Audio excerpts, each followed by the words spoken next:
Check out my business website too. The Sieve of Eratosthenes is an algorithm used to find all prime numbers up to a given value. It works by creating a list of all numbers up to the given value and then repeatedly crossing out or marking all multiples of each prime number as they are discovered, leaving only the prime numbers at the end. For example, if we want to find all prime numbers up to 30, we would start by creating a list of all the numbers from 2 to 30. We then start with the first prime number, 2, and mark all of its multiples in the list, 4, 6, 8, 10, etc.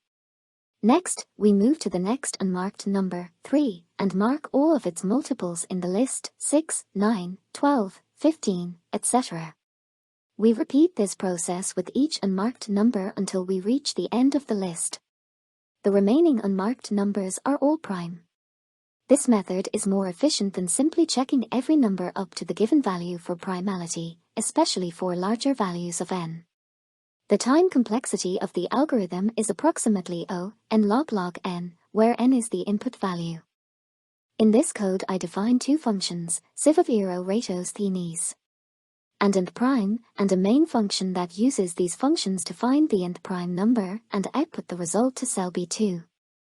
The Sieve of Eratosthenes function, as per its name, uses the Sieve of Eratosthenes mathematical algorithm to generate an array of prime numbers up to a given input value n. The nth prime function calls Sieve of Eratosthenes function to generate an array of prime numbers up to the square root of n, and, then, returns the nth prime number from that array. The main function takes an Excel workbook as input, reads an integer value from cell B1 of the Sheet 1 worksheet, then calls nth prime function with that input value, and writes the resulting prime number to cell B2. Finally, the main function also logs the value of the prime number to the console. Let's see it in action. Here I test the script with n for 1, 100, 1000 and finally for 10,000. This method is considerably slower than the method I demoed in my previous video, which used the trial by division method.